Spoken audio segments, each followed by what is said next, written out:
Hi folks, welcome back. Nick Gardner here at Calder Golf Club once again for week 5 of my winter coaching videos. This week is going to be focusing on short game. Let's take a look. Okay folks, so focus today is on short game. In previous videos that I've done, we've worked on trajectory, control and the ball flight and the importance of this. So today's video is going to be more focused on a variety of shots that we play around the green and the importance of being able to play multiple different types of shots when it comes to different lies and different situations. So first of all guys, I've got a really simple one for us. Pins at the front, we're about maybe 12 yards away from the pin, and right here in the middle of the fairway you've got a situation where you're faced with, you can play loads of different types of shots from this lie. And this is when it comes down to picking a shot that suits your game, that you're comfortable with, and something that you feel like you've practiced enough that you're going to be able to perform the shot and get it close. So I've got 3 different clubs here. I've got a 58 degree, 53 degree and also my 7-iron. And this is perfect for explaining what we might choose in this situation. For me, the key choice would be deciding about the pin location. It's close to the front, there's not a whole lot of room to work with in that respect of where the green is, where the green starts and where the pin is. So I'm looking to get the ball, if I'm going with something with higher loft like a 58 degree, I need to get that ball landing on the front edge and get it to sit pretty quick. So I need it to fly in pretty high to create some spin. So I'm going to try and play this shot. Not really focusing on technique, but mainly the advantage of playing it. So 58 degree here, we're going to try and land this near the front of the green and get it to stop pretty quick. Okay, we performed that pretty well, I'd be happy with that. You can see again guys the importance of controlling the flight and really being aware of trying to visualise the shot. I've picked the spot, I've picked the location and I've managed to perform it. So going with something a little bit less lofted here, got a 53 degree.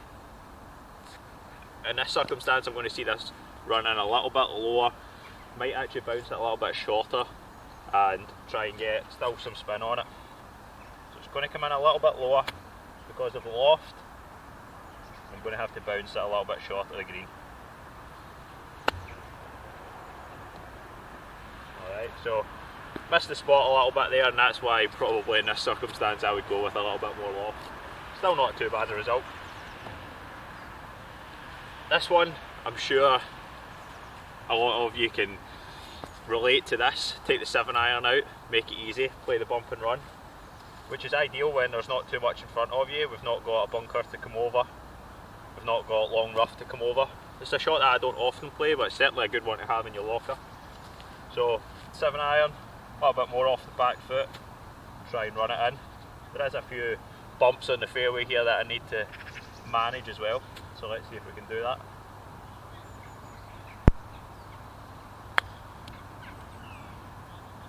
That's a good result. Oh, nearly hold it, quite happy with that. You can see the ball bouncing and bobbling. We're going to go to another part of the green here and get a look at some different shots, but you can see there guys, 3 different clubs, 3 different types of shots, and it's important to practice all of these if you want to become skilled in your shot game. Right, let's move it round. Okay folks, so another kind of different situation that we're involved in here, and it's something that you'll find yourself on the course, no doubt, short-sighted a little bit, not a great deal amount of room to work with, and it's important when we do practice and become and work on our shot game that we try and put ourselves into tricky situations as well as just practicing the more straightforward one. So in this circumstance, again it depends on what the green's like. Is it firm, is it soft? In the height of summer it's going to usually be a little bit firmer, you're not going to be able to get the ball to stop as quick and you might need to try and generate a little bit more height and spin. When the greens are soft, there's a little bit more room that you can try and flight it a little bit lower and get it to sit quicker.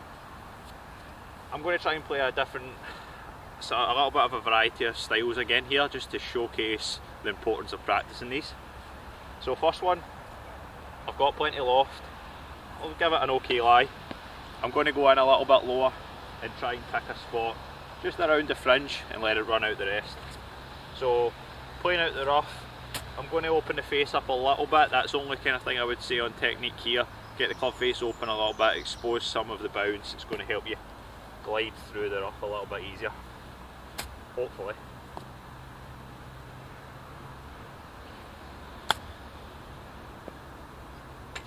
Not a bad result, eh? First time, by the way, first take, hold it. So clearly not a bad choice. However, I'm going to give myself one where it's kind of fluffed up a little bit. So ball's sitting up. I might decide here, guys, that we try and play this one with a little bit more height. I can see there's one of those sort of lies where I feel like I can get right under the ball. Might not be the exact situation to play this shot in, but we're going to try and practice it. We're going to get the club face a lot wider open, and we're going to put some more speed into it and try and create a more lofted shot. So again, we're trying to land this somewhere between the fringe and the pin.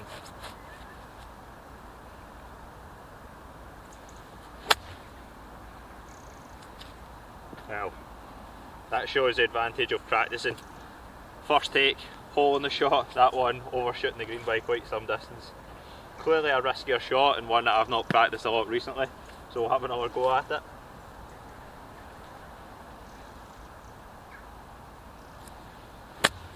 That was better. Oh, nearly hold that one, recovered well. Again guys, it shows you the risk of short game, and you can keep it simple, you can practice the high tariff shots as well. We'll go to another area in the green, guys, let's see what we can do. Okay folks, so given that my flop shot, first attempt, ended up in a bunker, I thought I'll just play this one. It's not a bad way to practice as well, try and play one ball and get up and down. Let's have a wee go at this. Bunker shots, guys, a little bit more technique involved. Get rid of the stone first. The idea is obviously to try and hit the sand an inch before the ball and pop it out. It's a one shot in golf where we're not trying to hit the ball. On this occasion we're trying to hit the sand just before it. When the sand's kind of soft like this, guys, get the club face open again like the flop shot, expose some bounce, it's going to help glide through the sand. If the sand is a little bit firmer, possibly not the best idea to get the club face wide open. All depends on the bounce in the club, something you can ask your PGA professional again. Let's get the club face open, try and just pop this out. Not a whole lot of room to work with, so we need this coming out fairly high and soft if we can. Shuffle the feet in, get ourselves a little bit lower.